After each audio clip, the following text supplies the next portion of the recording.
Para Elara, la esperanza se había convertido en un lujo inalcanzable, un recuerdo lejano de un tiempo en que la risa de su esposo aún llenaba los rincones de su vida. Ahora, solo el silencio y la tos seca de su pequeño Mateo respondían a sus plegarias. Aquella noche, la tormenta que azotaba el precario techo de su choza no era más que un reflejo de la tempestad que se desataba en su alma. El aire olía a tierra mojada y a miseria, un aroma que se adhería a la piel y a los sueños, envenenando cada aliento con la amarga certeza de que el amanecer traería la misma hambre y el mismo frío. El médico, un hombre de pocas palabras y mirada cansada, había sido cruelmente honesto. La humedad constante del mísero hogar se estaba filtrando en los pequeños pulmones de Mateo, ahogando su futuro con cada nuevo acceso de tos. Necesitaban un lugar seco, comida caliente, un milagro envuelto en oro y seda que nunca llegaría. Fue entonces, en el punto más profundo de su desesperación, cuando Elara tomó una decisión. Aferrada a una carta con un sello de cera casi borrado, la única reliquia de una familia adinerada que la había olvidado, decidió reclamar lo que era suyo, una herencia maldita. La herencia era la Villa de las Sombras, una mansión de la que solo había oído hablar en susurros temerosos, un nombre pronunciado con una mezcla de envidia y pavor. Su propia familia la había abandonado hacía 80 años, sellando sus puertas y dejando tras de sí solo el eco de una tragedia y la leyenda de una maldición que marchitaba todo lo que tocaba. Para Elara, sin embargo, la palabra maldición sonaba menos aterradora que la palabra desahucio. Era un techo, un refugio de piedra contra el viento implacable que amenazaba con apagar la débil llama de la vida de su hijo. Al llegar al pueblo más cercano, un puñado de casas de adobe acurrucadas al pie de la colina, las miradas de los lugareños fueron como piedras. La compasión y el miedo se entrelazaban en sus rostros curtidos por el sol. Elena, una anciana cuyos ojos parecían contener la memoria de un siglo, se acercó a ella, su mano arrugada aferrándose al brazo de Elara con una fuerza inesperada. Le advirtió sobre los lamentos que se oían en las noches sin luna, sobre las sombras que danzaban tras las ventanas rotas y sobre el alma en pena de la primera dueña. «Esa tierra está manchada de dolor, niña», susurró la anciana, su voz como el crujido de hojas secas. «Ninguna semilla de felicidad puede brotar en un suelo regado con lágrimas de injusticia. El espíritu de doña Isabela aún clama venganza desde el más allá, atrapado entre esos muros que fueron su palacio y su prisión. Márchate antes de que la casa te reclame a ti también». El consejo estaba cargado con el peso de la tradición y la superstición, un aviso sincero que helaba la sangre y ponía a prueba la determinación de cualquiera. Pero la determinación de una madre es una fuerza de la naturaleza más antigua y poderosa que cualquier fantasma. Elara agradeció el aviso con un gesto de cabeza, pero en su mente el sonido hueco de la tos de Mateo era un estruendo que ahogaba cualquier susurro de ultratumba. ¿Qué espectro podría ser más terrible que la imagen de su hijo luchando por respirar?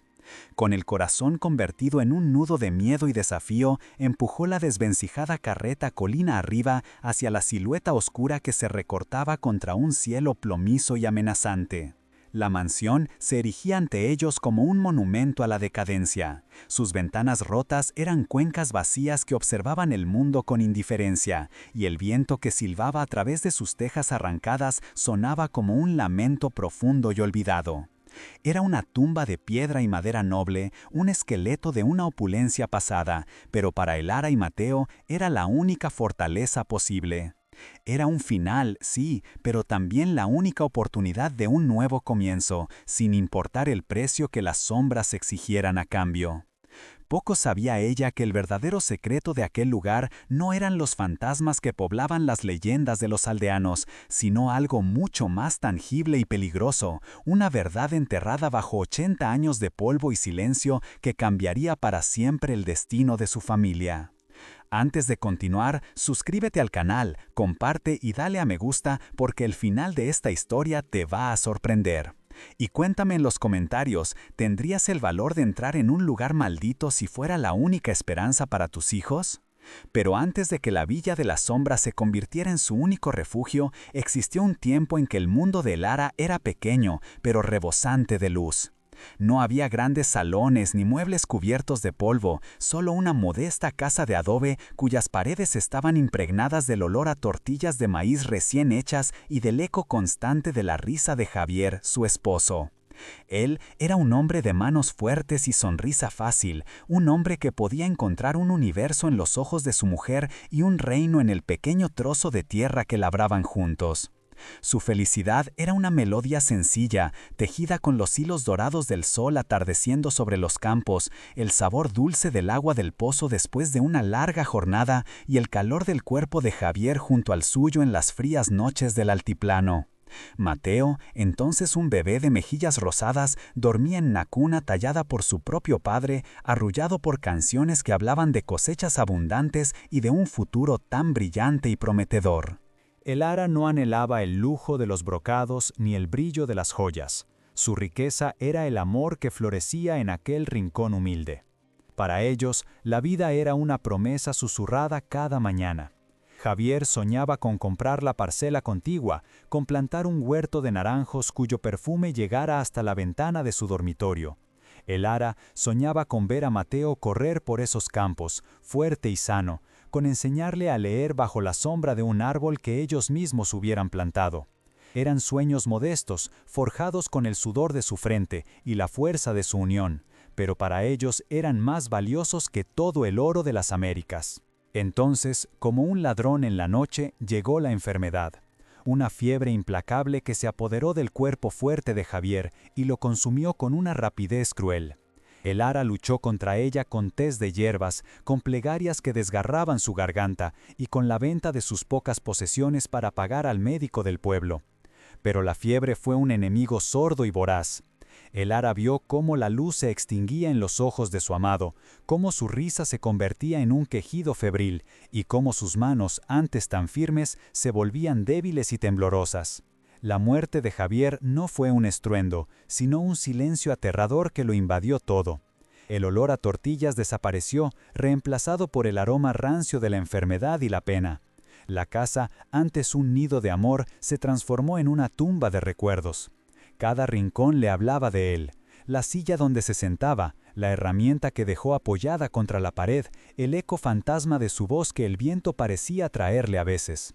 Elara se encontró sola, con un hijo pequeño que aún no entendía por qué su padre ya no volvía del campo.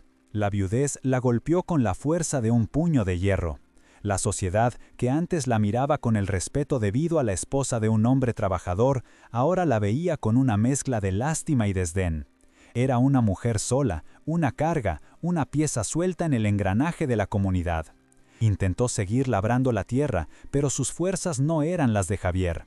La cosecha fue escasa y el hambre, un visitante que antes apenas se asomaba, se instaló en su hogar como un pariente indeseado. Fue en ese estado de vulnerabilidad cuando la verdadera sombra se cernió sobre ella. Don Ricardo Valderrama, el terrateniente cuya hacienda se extendía como un imperio voraz por todo el valle, siempre había codiciado su pequeña parcela. No por necesidad, sino por el simple capricho de no tener aquella minúscula imperfección en el mapa de sus vastos dominios. Era un hombre cuya alma estaba tan yerma como las tierras que no le producían beneficios, un hombre que medía el valor de las personas por el peso de sus bolsillos. Un día, el estruendo del motor de su flamante automóvil importado, un Mercedes-Benz de un negro tan brillante que parecía absorber la luz del sol, rompió la paz polvorienta del camino. Don Ricardo descendió de él, no como un vecino, sino como un conquistador. Sus botas de piel, lustradas hasta el exceso, parecían insultar la tierra humilde que pisaban. Un costoso reloj de oro brillaba en su muñeca, y el aroma de su perfume francés, caro y abrumador, se mezclaba de forma nauseabunda con el olor a tierra seca. Observó la modesta casa de Elara con una mueca de asco mal disimulada, sus ojos fríos calculando el valor insignificante de todo lo que ella poseía. Se dirigió a ella no con condolencias por su pérdida, sino con la arrogancia de quien se sabe dueño del mundo. Le habló de progreso, de la necesidad de consolidar las tierras para un proyecto agrícola mayor. Palabras vacías que apenas ocultaban la crudeza de su avaricia. Su voz era suave, pero cada sílaba era una piedra.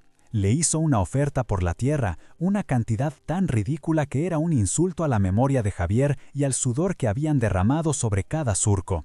La presentó como un acto de generosidad, una ayuda para la pobre viuda desamparada.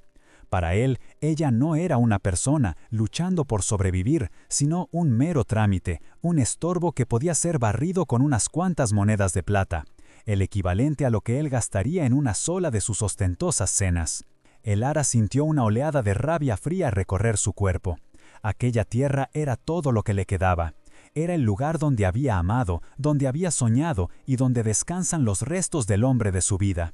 Con una dignidad que no sabía que poseía y con la voz temblorosa pero firme, rechazó la oferta.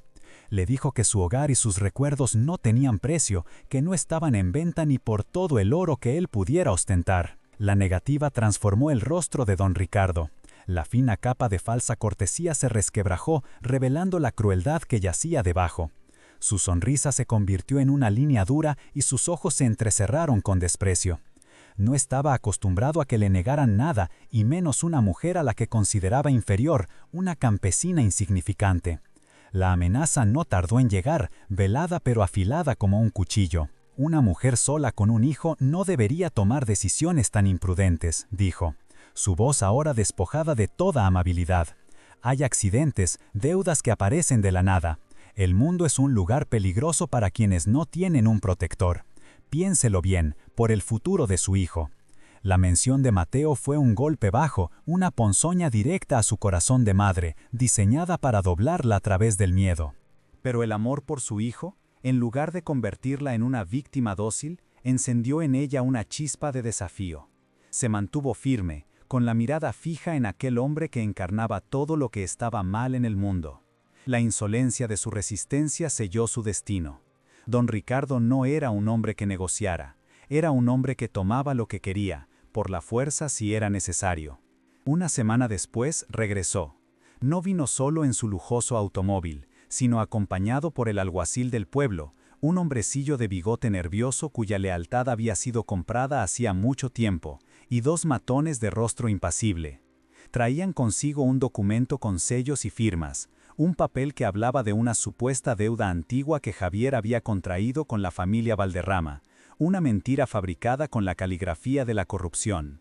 La escena fue una humillación brutal y calculada. Mientras Mateo lloraba, aferrado a las faldas de su madre, los hombres de don Ricardo entraron en la casa y comenzaron a sacar sus escasas pertenencias. El catre de madera, la pequeña mesa, la cuna que Javier había tallado. Todo fue arrojado al polvo del camino como si fuera basura, expuesto a la vista de los pocos vecinos que observaban desde la distancia, con los rostros llenos de miedo y de impotencia. El Ara suplicó, no por ella, sino por la memoria de su esposo, por la dignidad de su hijo. Intentó detenerlos, pero fue apartada con un empujón que la hizo caer de rodillas sobre la tierra seca. El alguacil, sin atreverse a mirarla a los ojos, clavó un cartel en la puerta, propiedad embargada. Cada martillazo fue un clavo en el ataúd de la vida que había conocido. Don Ricardo observó toda la escena desde la comodidad de su vehículo, con la ventanilla medio bajada y una expresión de satisfacción impasible. No sentía remordimiento, solo el frío placer del poder ejercido. Había aplastado a la insignificante mosca que se había atrevido a zumbar en su presencia. Para él, aquello no era una tragedia humana, sino una simple transacción comercial, la limpieza de un terreno. Cuando terminaron, la casa quedó vacía y silenciosa.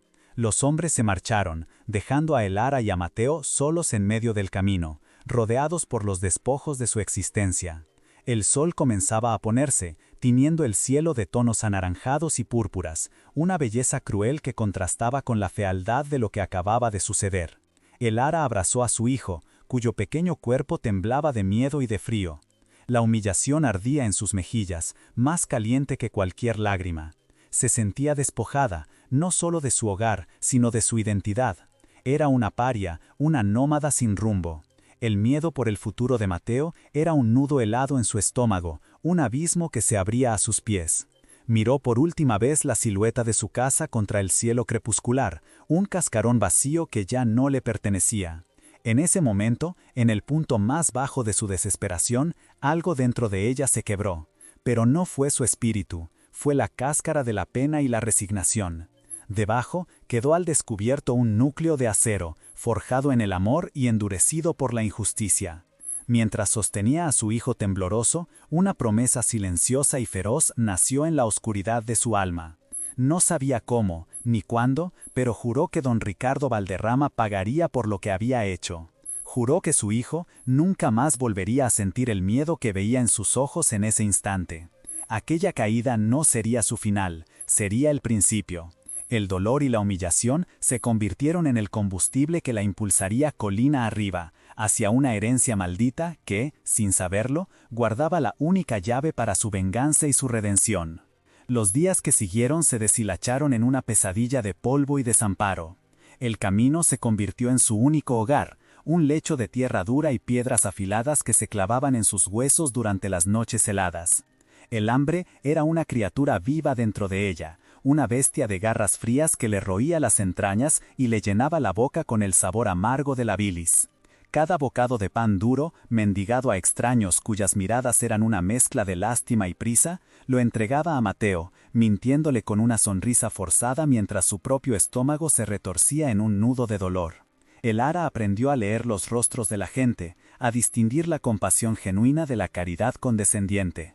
Se acercaba a las puertas de las iglesias, a las salidas de los mercados, con la mano extendida y la dignidad hecha jirones.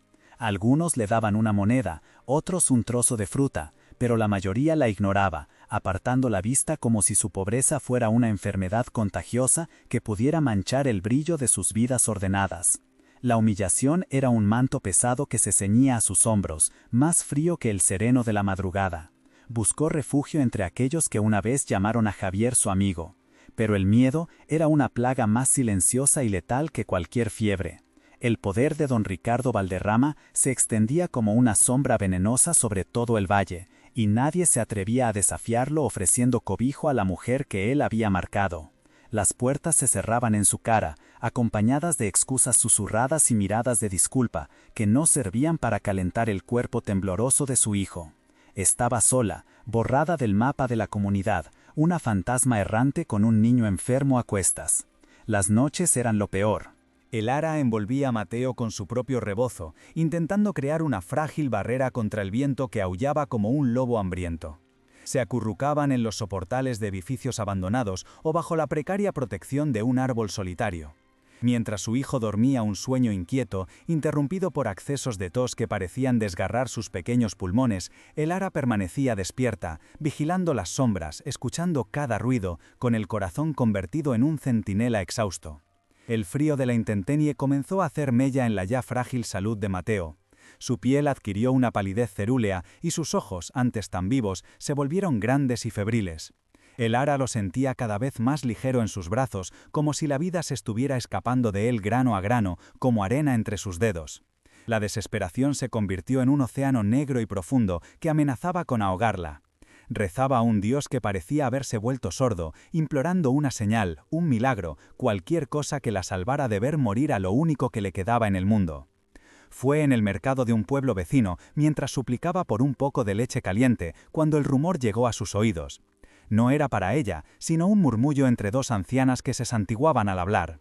Mencionaban la Villa de las Sombras, la vieja mansión abandonada en la colina del norte, la que perteneció a una rama olvidada de su propia familia. Hablaban de luces extrañas en las ventanas vacías, de lamentos que el viento arrastraba en las noches de luna nueva y de una maldición que consumía a todo aquel que osara cruzar sus umbrales. Para las mujeres era una historia de terror para asustar a los niños, pero para el Ara cada palabra pintaba una imagen distinta. Muros de piedra, un techo sólido, protegida del viento. En su mente, la mansión maldita no era una tumba, sino una fortaleza. ¿Qué fantasma podría ser más cruel que el espectro del hambre? ¿Qué maldición podía ser peor que la lenta agonía de su hijo? Una idea, tan descabellada como un relámpago en un cielo despejado, comenzó a tomar forma en su mente exhausta. Era un acto de locura, una apuesta contra el infierno mismo. Pero cuando el mundo te ha despojado de todo, cuando la sociedad te ha dado la espalda y el futuro es un muro negro, la locura puede empezar a parecerse a la esperanza. En ese preciso instante, el Ara tomó una decisión que lo cambiaría todo.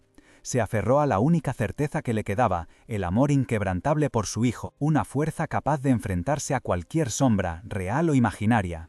El mundo le había dado la espalda, pero la llama del amor de una madre se niega a extinguirse. Si tú también crees en esa fuerza indomable que desafía al destino, únete a nuestra comunidad. Deja que este relato de coraje llegue a más corazones, compartiéndolo con quienes aprecian las grandes historias, y acompáñanos hasta el final de este viaje, porque el verdadero poder de Lara está a punto de despertar de su letargo.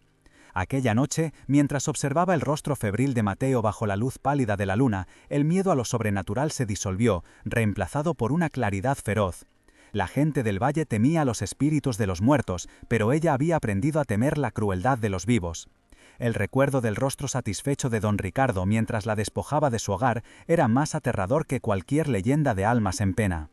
La Villa de las Sombras era una herencia, su herencia. Olvidada, maldita, temida, pero suya por derecho. Era la última puerta que le quedaba por tocar, y aunque detrás de ella la esperasen los demonios, no podían ser peores que los que ya la acosaban en el camino. La decisión endureció sus facciones, borrando el trazo de la mendiga suplicante y revelando la matriarca dispuesta a todo por su linaje. Al amanecer ya no vagaba sin rumbo, tenía un destino. Con Mateo cuidadosamente envuelto y atado a su espalda, el Ara se puso en pie. No miró atrás, hacia los pueblos que la habían rechazado, ni hacia la tierra que le habían robado. Su mirada estaba fija en la silueta de la colina que se recortaba en el horizonte, una promesa oscura y espinosa, que para ella representaba la única posibilidad de salvación. Cada paso era un acto de fe y de desafío, dejaba atrás el mundo que la había juzgado y abandonado, adentrándose en un territorio marcado por la superstición y el olvido. El viento le azotaba el rostro, trayendo consigo los susurros de las advertencias que ignoraba, pero ella solo escuchaba el ritmo de su propio corazón, un tambor de guerra que marcaba el inicio de su reconquista. No poseía nada más que la ropa raída que vestía y el amor feroz que sentía por su hijo. Pero mientras ascendía lentamente por la ladera, hacia la estructura que se cernía sobre ella como un gigante dormido, el Ara sintió algo que no había experimentado en mucho tiempo, la punzada de un propósito. Iba a reclamar su hogar sin importar el precio que las sombras le exigieran. La ascensión final por la ladera fue una tortura silenciosa, un diálogo entre la extenuación de sus músculos y la férrea voluntad de su espíritu.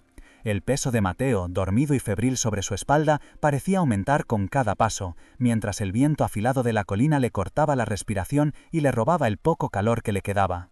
La mansión se recortaba contra el cielo gris. No como una casa, sino como el esqueleto de un leviatán varado, un monumento a un tiempo de opulencia ahora devorado por el olvido. Las verjas de hierro forjado, retorcidas por la herrumbre y asfixiadas por una hiedra tenaz, se resistieron a su empuje con un alarido metálico que rasgó el silencio sepulcral del lugar. Fue el único sonido de bienvenida, un lamento oxidado que pareció advertirle de la desolación que aguardaba al otro lado. Para el Ara, sin embargo, aquel zirrido no era una amenaza, sino el primer eslabón de una cadena que se rompía, la primera barrera entre su miseria pasada y su incierto futuro que lograba derribar con la fuerza de sus propias manos. El camino que conducía a la casa apenas era visible bajo un manto de maleza y hojas secas acumuladas durante 80 años de abandono. La naturaleza, con su paciencia implacable, había reclamado casi por completo la obra del hombre, tejiendo una alfombra salvaje sobre las baldosas de piedra. Cada crujido bajo sus pies parecía despertar a los fantasmas de los que le habían hablado, pero la única maldición que el Ara sentía era la del frío que calaba los huesos de su hijo y la del hambre que le mordía las entrañas. Frente a la gran puerta de roble, tachonada con clavos de hierro que lloraban óxido, sintió el verdadero peso de su decisión. La fachada de la mansión, con sus ventanas ciegas y sus muros manchados por la humedad, parecía observarla con una indiferencia milenaria. Por un instante el terror la paralizó. El instinto le gritaba que diera media vuelta, que huyera de aquella tumba de piedra. Pero entonces un suave quejido de Mateo a su espalda fue suficiente para convertir su miedo en una armadura de pura determinación.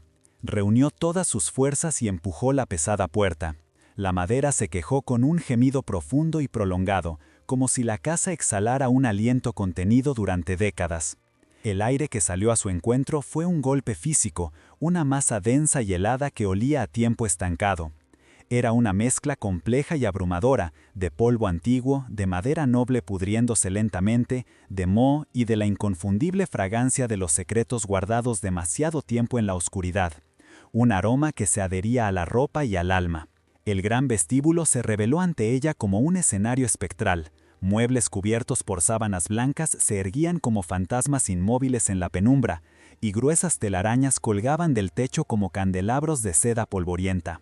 Un solitario rayo de luz que se colaba por una vidriera rota en lo alto iluminaba millones de partículas de polvo que danzaban en el aire, un torbellino silencioso de años perdidos. La opulencia muerta del lugar era un insulto a la vida que ella luchaba por proteger. Su primer instinto no fue explorar, sino sobrevivir. Buscó con la mirada un rincón, una sola habitación que pudiera convertirse en un bastión contra la inmensidad y el abandono.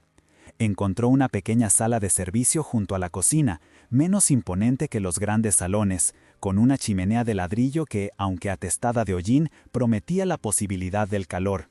Aquel pequeño cuarto se convertiría en su mundo, el primer trozo de tierra reconquistado al imperio de las sombras del olvido. La primera noche fue una vigilia interminable. La mansión, lejos de estar en silencio, cobró vida a su alrededor con una sinfonía de crujidos, gemidos y susurros. La madera de las vigas se contraía con el frío, el viento aullaba a través de las ventanas rotas como un coro de almas en pena, y cada sombra que la luz de su vela proyectaba en las paredes parecía moverse con intenciones propias. El ara no durmió, permaneció sentada con Mateo acunado en sus brazos, su propio cuerpo convertido en un frágil escudo contra los miedos reales e imaginarios. La primera noche fue una batalla hercúlea contra la decadencia. Con un trozo de madera como escoba improvisada, atacó las capas de polvo y suciedad que cubrían el suelo. Arrancó las telarañas que velaban los rincones, una tarea pegajosa y repugnante que la dejó cubierta de una mugre gris. Cada metro cuadrado que limpiaba era una victoria, una afirmación de su presencia y de su derecho a estar allí. No estaba limpiando una casa, estaba exorcizando 80 años de soledad y desesperanza con el sudor de su frente. El esfuerzo físico era brutal, sus músculos, ya debilitados por el hambre y el cansancio, ardían con cada movimiento. Sus manos, acostumbradas al trabajo de la tierra, pronto se llenaron de ampollas y cortes por la manipulación de maderas astilladas y objetos rotos. Pero el dolor era un recordatorio de que estaba viva y luchando. Cada gota de sudor que caía sobre el suelo polvoriento era una ofrenda, un bautismo que unía su destino a aquella casa olvidada que ahora era su única tabla de salvación. El agua fue su primer tesoro. Descubrió un viejo pozo en el patio trasero cubierto por una pesada losa de piedra. Con un esfuerzo sobrehumano logró moverla lo suficiente para bajar el cubo oxidado. El agua que subió era fría y tenía un ligero sabor a hierro, pero era limpia.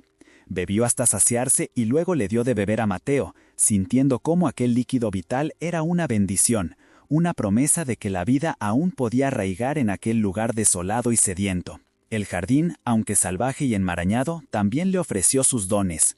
Entre la maleza, el ara reconoció plantas que su abuela le había enseñado a usar.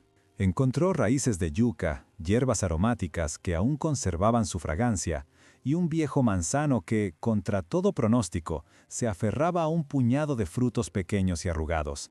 No era un banquete, pero era sustento. Cocinó una sopa rala sobre el fuego recién encendido, y el aroma a tomillo y a humo llenó por primera vez el aire de la casa con un olor a hogar. Observaba a Mateo con una atención febril. Aunque seguía pálido y delgado, el aire seco y el refugio de los muros de piedra parecieron obrar un pequeño milagro. Su tos se hizo menos frecuente, menos violenta. Aquella leve mejoría fue para el ara más poderosa que cualquier sermón, más motivadora que cualquier promesa de riqueza. Era la prueba tangible de que su decisión, por muy demencial que pareciera, había sido la correcta. El futuro de su hijo estaba brotando, frágil pero tenaz, en el suelo de aquella mansión maldita. Los días se fundieron en una rutina de supervivencia. Por la mañana aseguraba el fuego, buscaba agua y recolectaba lo que el jardín le ofrecía. Durante el día continuaba su lenta conquista de la casa, limpiando, reparando lo que podía con sus escasos medios, convirtiendo el caos en un orden precario. Por la noche se acurrucaban juntos cerca del fuego, y el ara le contaba a Mateo historias de su padre, llenando el silencio de la mansión con el eco del amor que habían perdido. Decidió que la biblioteca sería su próximo objetivo.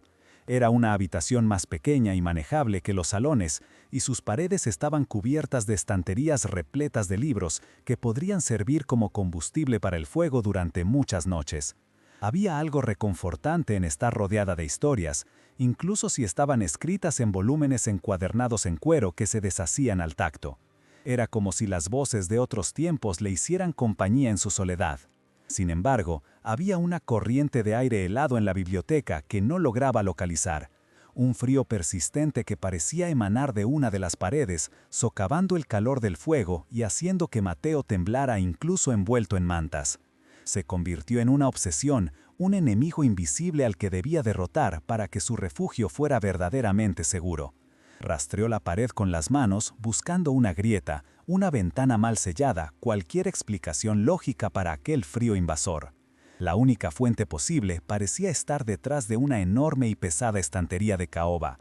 Moverla era una tarea que parecía imposible para una sola persona, pero la necesidad de proteger a su hijo le otorgó una fuerza que no sabía que poseía.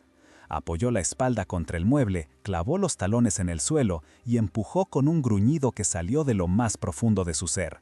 Centímetro a centímetro, con la madera arañando el suelo en una queja agónica, la estantería se movió, revelando el muro desnudo.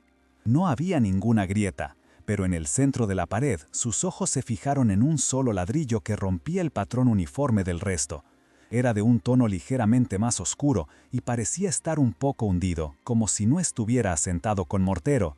El corazón le dio un vuelco. Se acercó y lo tocó. Estaba suelto. Una mezcla de miedo y una curiosidad irrefrenable se apoderó de ella mientras sentía el frío emanar directamente de aquel punto.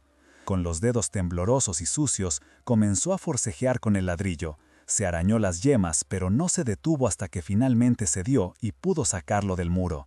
Detrás, la oscuridad era total. Un pequeño hueco, un escondite secreto que había permanecido oculto durante 80 años. Estaba invadiendo un secreto que no le pertenecía, profanando el silencio de los muertos, pero algo le decía que aquel secreto estaba intrínsecamente ligado a su propio destino. Metió la mano en el hueco y la piel se le erizó al contacto con el aire gélido que contenía. Sus dedos, explorando a ciegas, rozaron algo envuelto en una tela que se deshizo al tacto, revelando la frialdad del metal. Era un objeto pequeño y pesado. Lo agarró con firmeza, sintiendo una extraña vibración, como si aquel objeto olvidado estuviera cargado con la energía de la persona que lo había escondido allí tanto tiempo atrás, esperando ser encontrado. Sacó la mano y la abrió bajo la luz parpadeante del candil. Sobre su palma reposaba una pequeña llave de bronce, oscurecida por el tiempo, pero de una belleza intrincada. No se parecía a ninguna de las llaves de hierro grandes y toscas de la mansión. Esta era delicada, ornamentada, la llave de un joyero o de un pequeño cofre. Sentía que sostenía en sus manos algo mucho más importante que un simple trozo de metal. Era una pregunta, una promesa, el principio de una revelación. Durante el día siguiente, una nueva fiebre se apoderó de ella, la de la búsqueda. Probó la pequeña llave en cada cerradura que encontró, en los cajones de las cómodas, en los armarios, en las puertas de las alacenas. Pero fue en vano. La llave no encajaba en ninguna parte. La frustración comenzó a apoderarse de ella, la sensación de que el destino le había mostrado una puerta solo para negarle el modo de abrirla, un juego cruel que no tenía tiempo de jugar. Fue al final del pasillo del ala oeste, un lugar que había habitado por su especial oscuridad, donde su mirada se posó sobre un gran tapiz que colgaba en la pared. Estaba descolorido y comido por la polla, y representaba una escena de la endimia. Movida por una intuición repentina, un impulso que no podía explicar, tiró de la pesada tela. La tela se deslizó a un lado con una lluvia de polvo, revelando lo que ocultaba, una pequeña puerta de madera oscura, casi imperceptible contra los paneles de la pared. La puerta no tenía manija, solo una pequeña cerradura de bronce que parecía una réplica exacta de la llave que guardaba en su bolsillo. El corazón le martillaba en el pecho con una fuerza violenta. Con manos temblorosas, insertó la llave en la cerradura. Encajó a la perfección. La giró y un sonoro clic metálico resonó en el pasillo silencioso, un sonido definitivo que pareció romper un hechizo de 80 años. La puerta se entreabrió con un leve gemido. Un soplo de aire frío y húmedo brotó de la abertura, trayendo consigo un olor profundo a tierra mojada, a vino avinagrado y a tiempo enterrado. Era el aliento de la bodega, una parte de la casa que no aparecía en los rudimentarios planos que le habían entregado. Encendió un candil y tras asegurarse de que Mateo dormía profundamente, se asomó al umbral. Unos escalones de piedra descendían hacia una oscuridad absoluta, una boca negra que la invitaba a descubrir el corazón secreto de la mansión. Descendió con una lentitud agónica, el corazón encogido en un nudo de miedo y expectación.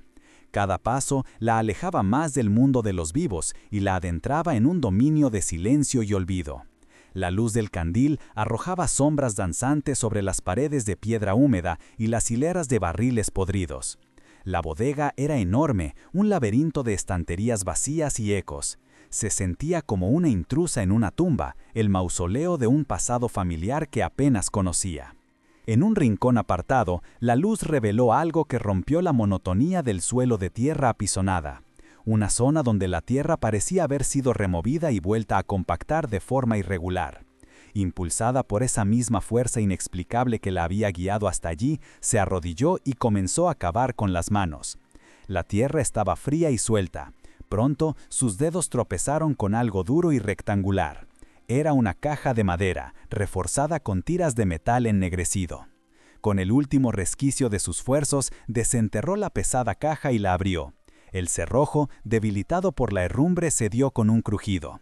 Contuvo la respiración, esperando encontrar monedas de oro, joyas, una fortuna que resolviera todos sus problemas.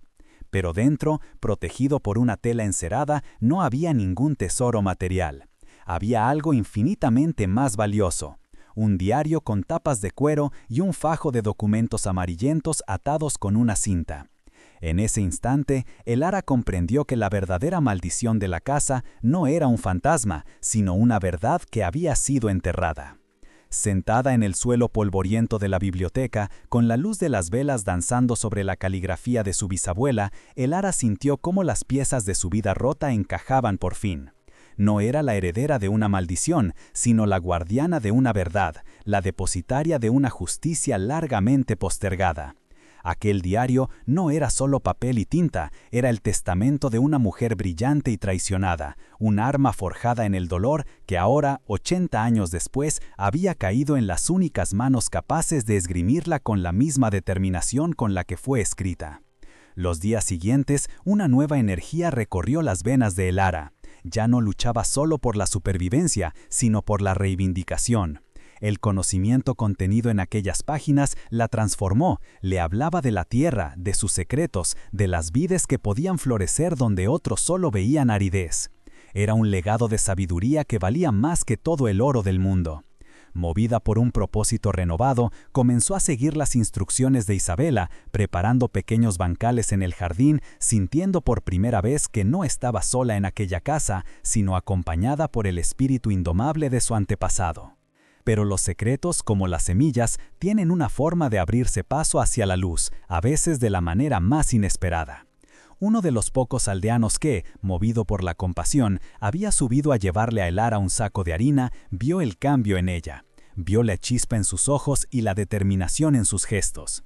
Al bajar de nuevo a la cantina del pueblo, entre vapores de tequila y humo de cigarros, no pudo evitar comentar que la viuda de la colina parecía haber encontrado algo, un tesoro que le había devuelto el alma al cuerpo. La palabra tesoro es peligrosa. En la mente de los hombres pobres evoca esperanza, en la de los hombres codiciosos enciende un fuego oscuro.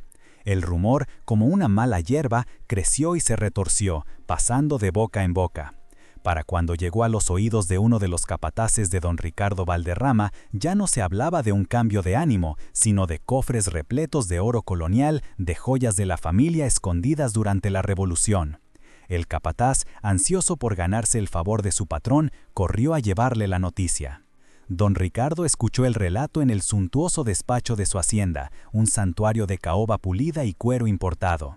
La idea de que aquella mujer insignificante, aquella campesina a la que había aplastado como a un insecto, pudiera haber encontrado una fortuna en la propiedad que él consideraba una simple extensión de sus dominios, fue una afrenta personal. La codicia, una bestia que siempre dormitaba bajo su piel, despertó con un hambre voraz. Aquel tesoro, fuera cual fuese, le pertenecía por derecho de poder y arrogancia. No esperó al amanecer. La impaciencia era el privilegio de los hombres como él. Reunió a sus matones de confianza, hombres de pocas palabras y puños duros, y se dirigió hacia la colina. El motor de su imponente Rolls-Royce plateado, un vehículo obscenamente lujoso para aquellos caminos de tierra, rugió en la quietud de la noche, sus faros cortando la oscuridad como dos ojos de depredador. Para él, aquello no era un robo, sino una simple rectificación del orden natural de las cosas. Los fuertes toman y los débiles ceden. El Ara oyó el sonido del motor mucho antes de que las luces barrieran la fachada de la mansión. Su corazón dio un vuelco, pero no de pánico, sino de una extraña y fría anticipación. Sabía que este momento llegaría. Había sentido que el descubrimiento del diario no era el final de la historia, sino el detonante del verdadero enfrentamiento. Con una calma que la sorprendió a sí misma, escondió a Mateo en un pequeño armario del piso de arriba, pidiéndole que no hiciera ruido pasara lo que pasara, y luego bajó a esperar. La pesada puerta de roble se abrió antes de que pudieran golpearla. El Ara apareció en el umbral, iluminada desde atrás por la luz de un único candil, su silueta recortada en la oscuridad. No era la mujer desamparada y suplicante que don Ricardo recordaba. Su espalda estaba recta, su mentón alto, y en sus ojos no había miedo, sino el brillo acerado de quien no tiene nada que perder porque ya ha encontrado lo único que importa. La visión de aquella dignidad inesperada desconcertó por un instante al terrateniente. Sabía que vendría, dijo el Ara, su voz resonando con una autoridad tranquila en el vestíbulo vacío. El eco de la codicia de su familia es tan antiguo como los muros de esta casa. Su serenidad era una provocación, un desafío silencioso que enfureció a don Ricardo más que cualquier grito. La fina capa de civilidad que a veces usaba se desvaneció por completo, revelando al bruto que siempre había sido. «Déjate de acertijos, mujerzuela», espetó, su voz goteando desprecio. «Mis hombres me han dicho que has encontrado algo, el tesoro que tus antepasados escondieron en esta pocilga. No te hagas la tonta, dámelo ahora y quizá te deje vivir aquí, como mi sirvienta». La oferta era un insulto calculado, diseñado para humillarla, para recordarle el lugar que él creía que le correspondía en el mundo. El Ara no respondió, simplemente se hizo a un lado, dejando el paso libre. «Busquen lo que quieran», dijo, dirigiéndose a los matones que flanqueaban a su patrón. «Esta casa ya no tiene nada que ocultar». El gesto los tomó por sorpresa. Esperaban resistencia, súplicas, lágrimas. En cambio, se encontraron con un permiso desconcertante, una invitación a profanar un espacio que ella parecía dominar con su sola presencia. Los hombres, siguiendo una orden impaciente de don Ricardo, se desparramaron por la mansión como una jauría de lobos. El sonido de su brutalidad llenó el silencio. Volcaron los muebles cubiertos de sábanas, arrancaron los tapices de las paredes, hicieron palanca en las tablas del suelo con sus herramientas. El estruendo de la destrucción resonaba en la noche, un eco violento de la injusticia que había manchado aquel lugar desde su origen. Cada golpe era una profanación, un intento desesperado por encontrar un valor material en un lugar cuyo verdadero tesoro era intangible. El Ara permanecía inmóvil en el vestíbulo, escuchando la sinfonía del caos. No sentía pena por los objetos rotos, eran solo cáscaras vacías de un pasado que no le pertenecía. Su mirada estaba fija en don Ricardo, que la observaba con una mezcla de furia y confusión. Su calma era un enigma que él no podía resolver, una fortaleza invisible contra la que su poder y su violencia se estrellaban inútilmente. Empezó a sospechar que algo iba terriblemente mal, que había caído en una trampa que no lograba comprender. Los minutos se convirtieron en una hora. Los hombres regresaron al vestíbulo, con las manos vacías y los rostros cubiertos de polvo y frustración. «No hay nada, patrón», dijo uno de ellos, encogiéndose de hombros. «Esta casa está tan vacía como la tumba de un mendigo». La confesión del fracaso fue la chispa que hizo estallar la rabia contenida de don Ricardo. Toda su arrogancia se convirtió en una furia ciega y humillada. Se abalanzó sobre el ara, agarrándola por los brazos con una fuerza que le hizo daño. Sus dedos se clavaron en su piel como garras, y su rostro, deformado por la ira, se acercó al de ella. El hedor de su perfume caro y del alcohol de su aliento la envolvió. «¿Dónde está?», gritó, sacudiéndola con violencia. «¿Dónde está el oro? ¿Crees que puedes burlarte de mí? Sé que tu hijo está aquí, quizás si él me lo diga». La mención de Mateo fue su error fatal. En ese instante, algo se rompió en el interior de el ara. El último vestigio de contención se desvaneció, reemplazado por la furia protectora de una leona. Con un movimiento rápido y certero, se liberó de su agarre y le abofeteó la cara con toda la fuerza de su ser. El sonido de la bofetada fue agudo y resonante, un latigazo que silenció a todos en la sala. Fue un acto de pura rebelión, la negación final de su condición de víctima. Don Ricardo retrocedió un paso, más por la sorpresa que por el dolor, llevándose una mano a la mejilla enrojecida. Nadie, y menos una mujer como ella, se había atrevido a tocarle en toda su vida. Antes de que pudiera reaccionar, el ara se dirigió con paso firme a la biblioteca, regresando segundos después. No llevaba un arma, ni un cofre. En sus manos sostenía el viejo diario de tapas de cuero y el fajo de documentos amarillentos. «¿Querías mi tesoro, don Ricardo?», dijo, su voz ahora cortante como el filo de un cuchillo. «Aquí está. No es oro ni joyas, que es lo único que tu alma miserable puede entender. Es algo mucho más valioso. Es la verdad». Le arrojó el diario y los papeles a los pies. Cayeron sobre el suelo polvoriento con un sonido suave y definitivo. Un sonido que selló su destino. Él la miró con desdén, pero la curiosidad y una creciente inquietud le vencieron. Se agachó y recogió los documentos. Al principio, su expresión era de burla. ¿Un viejo libro y unos papeles mugrientos? Pero entonces sus ojos se fijaron en las escrituras originales de la propiedad, en el sello notarial que precedía en décadas al que su familia poseía. Su sonrisa burlona se congeló en su rostro, convirtiéndose en una máscara de incredulidad. Luego abrió el diario. Sus ojos recorrieron las primeras líneas, luego una página y después otra. La arrogancia se fue desprendiendo de él capa por capa, como la piel de una serpiente. La incredulidad dio paso a la comprensión, y la comprensión a un pánico frío y absoluto que le subió desde el estómago hasta la garganta. No estaba leyendo la historia de una mujer muerta. Estaba leyendo la crónica detallada del crimen sobre el que se había construido la fortuna y el honor de los Valderrama. El color desapareció de su rostro. Las manos que sostenían el diario comenzaron a temblar. El sudor perlaba su frente, a pesar del frío de la mansión. Cada palabra de Isabela era un clavo en el ataúd de su legado. La acusación de robo, la conspiración, la creación deliberada de la leyenda de la maldición para mantener a todos alejados, todo estaba allí, escrito con una claridad devastadora. Levantó la vista hacia el ara, y en sus ojos ya no había desprecio, sino el terror desnudo de un hombre que se ve al borde del abismo. «Esta casa no está maldita por un fantasma», continuó el ara, su voz ahora tranquila pero implacable, saboreando cada palabra de su victoria. «Está manchada por la memoria de tu familia.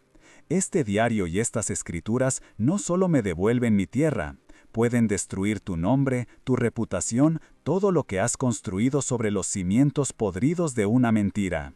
La historia de Isabela se conocerá en cada rincón de este valle». Don Ricardo se quedó sin palabras. Estaba atrapado. Cualquier intento de destruir las pruebas o de silenciar a el ara solo confirmaría su culpabilidad si la historia salía a la luz. Por primera vez en su vida, su dinero y su poder no servían para nada. Estaba a merced de la mujer a la que había intentado destruir. La ironía era tan cruel como poética. Había venido buscando un tesoro material y había encontrado su propia ruina. Sin decir una palabra más, se dio la vuelta. Sus matones, que habían observado la escena con una confusión creciente, lo siguieron en silencio. Ya no era el líder imponente que había llegado, sino un hombre visiblemente encogido, derrotado no por la fuerza, sino por el peso de la verdad. Su caminar hacia la salida fue el de un condenado que se dirige al patíbulo.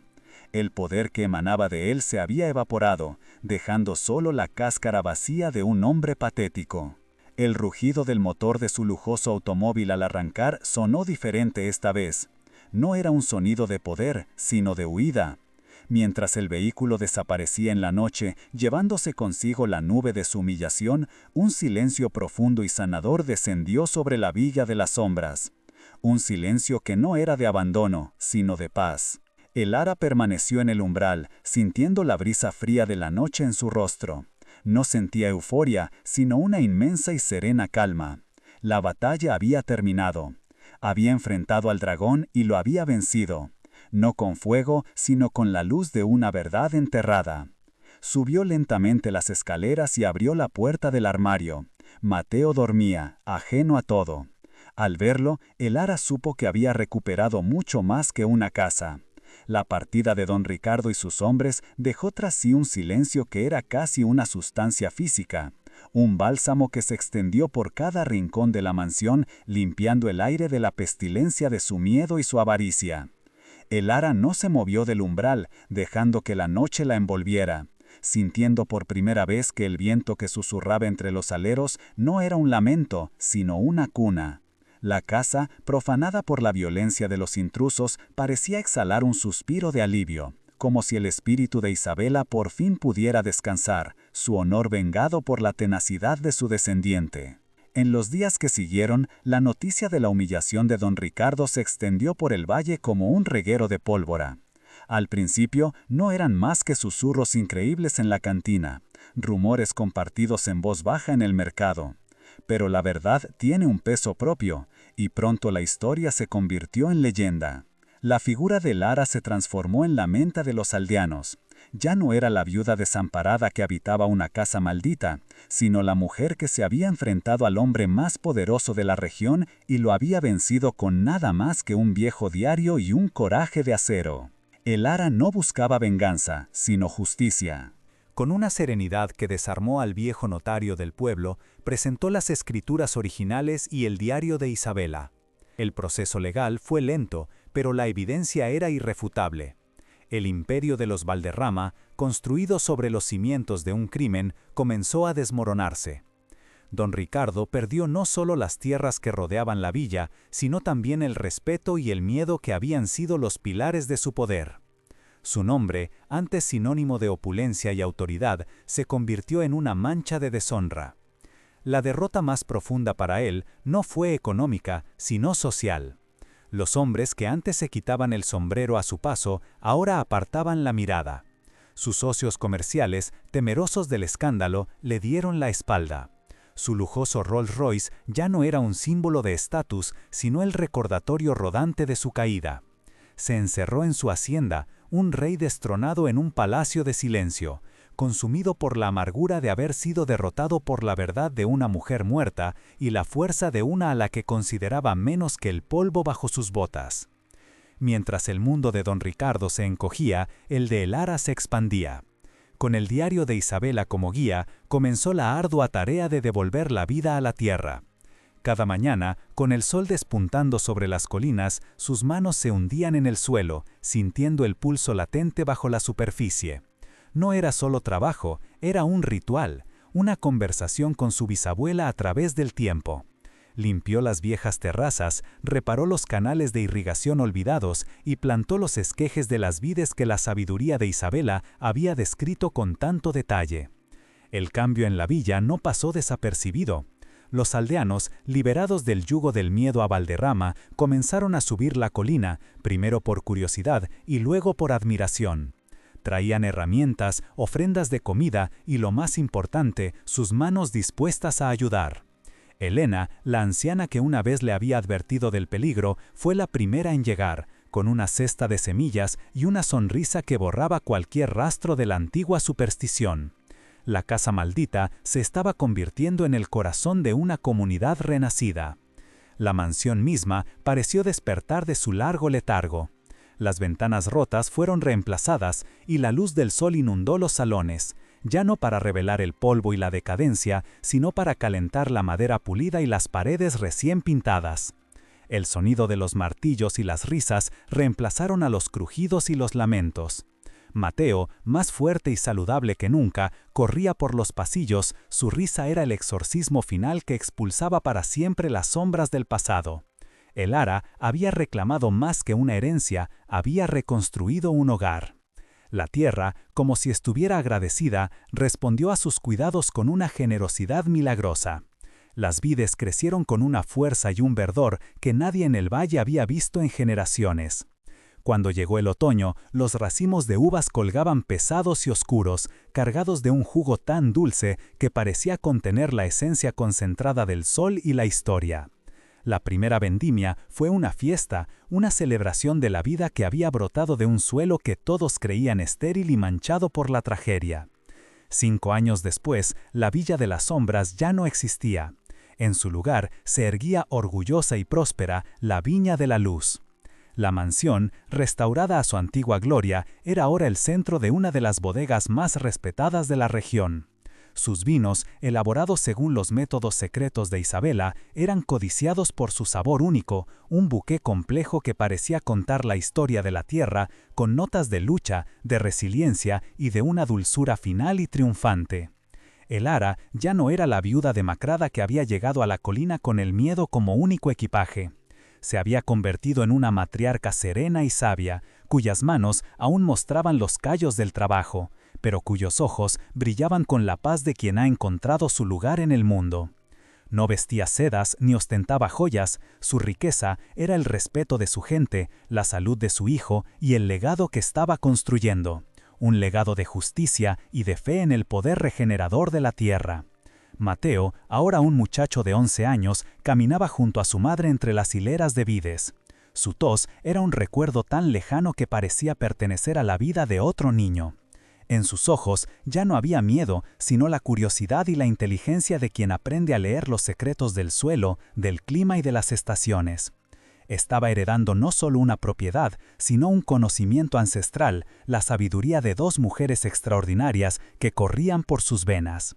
A veces, desde la terraza de la mansión, Elara veía a lo lejos la hacienda de los Valderrama, una estructura que se encogía con el paso de los años, perdiendo su brillo y su arrogancia. Don Ricardo era ahora un fantasma en su propio palacio, un hombre consumido por su propia amargura. Un recordatorio viviente de que la riqueza construida sobre la injusticia es tan frágil como un castillo de arena frente a la marea imparable de la verdad. Elara levantó su copa, el vino dentro brillando como un rubí líquido bajo el sol del atardecer. Brindó en silencio, no por su victoria, sino por Isabela, por su hijo y por la simple y profunda certeza de que había transformado una herencia de dolor en un futuro de esperanza. La verdadera maldición nunca había estado en los muros de la casa, sino en el corazón de los hombres codiciosos. Y el verdadero tesoro, lo supo entonces, no era el que se desentierra, sino el que se cultiva con amor, paciencia y un coraje inquebrantable. La historia de Elara nos enseña que las peores maldiciones no son las que susurran los fantasmas entre muros agrietados, sino las que se forjan en el corazón de los hombres, alimentadas por la avaricia y la soberbia. Su viaje desde la más absoluta desolación hasta la serena plenitud es un testamento a la fuerza indomable del espíritu humano, una prueba de que incluso la noche más oscura y prolongada debe rendirse finalmente ante la promesa tenaz de un nuevo amanecer. El verdadero tesoro que Elara desenterró en la bodega no brillaba ni tintineaba. No podía comprar palacios ni carruajes de lujo, pero le otorgó algo infinitamente más valioso: la verdad. Aquel diario fue la llave que no solo abrió una puerta oculta, sino que también liberó la dignidad de su linaje y le devolvió el poder sobre su propio destino. Aprendió que la riqueza más perdurable no es el oro que se hereda, sino el conocimiento que se cultiva y la justicia que se defiende. La justicia de la tierra es lenta, silenciosa, pero implacable. Mientras el imperio de Don Ricardo, erigido sobre la arena movediza de la mentira y el robo, se desmoronaba bajo el peso de su propia infamia. El legado de Elara echaba raíces profundas. Cada vid que plantaba, cada racimo que cosechaba era un acto de reparación, una forma de reescribir la historia no con tinta de odio, sino con la savia de una vida nueva y honesta, demostrando que nada bueno puede florecer en un suelo regado con lágrimas de injusticia. El final de don Ricardo no fue una muerte violenta, sino algo mucho más cruel para un hombre como él, la irrelevancia. Se convirtió en un espectro dentro de su propia hacienda, un prisionero de sus lujosos salones, atormentado por el fantasma de su propia codicia. Su caída nos recuerda que el poder basado en la opresión es una ilusión frágil, y que la ostentación y la opulencia no son más que un disfraz para un alma vacía, un castillo de naipes que el más leve soplo de la verdad puede derribar. En el corazón de esta saga de tierra y traición late una verdad universal. La fuerza motriz más poderosa del universo es el amor de una madre.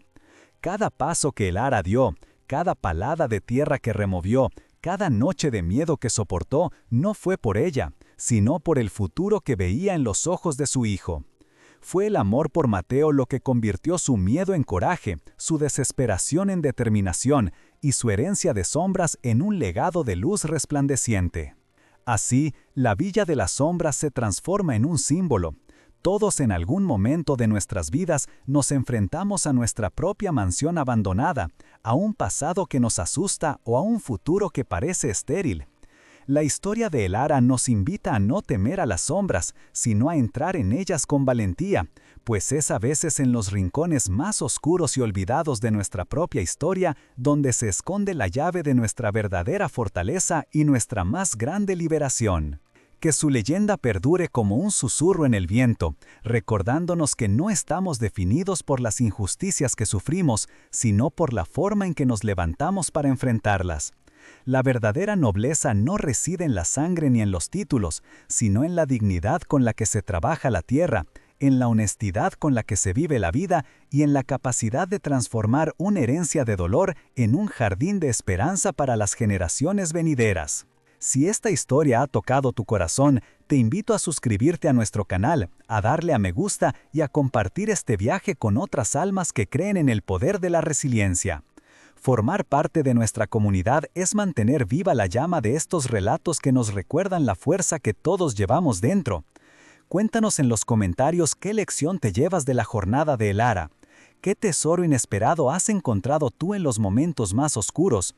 Cada experiencia es una historia digna de ser contada, y aquí, en este espacio, queremos leer la tuya. Porque las historias como esta nos conectan, nos inspiran y nos demuestran que sin importar cuán árido parezca el camino, la esperanza siempre encuentra una forma de florecer.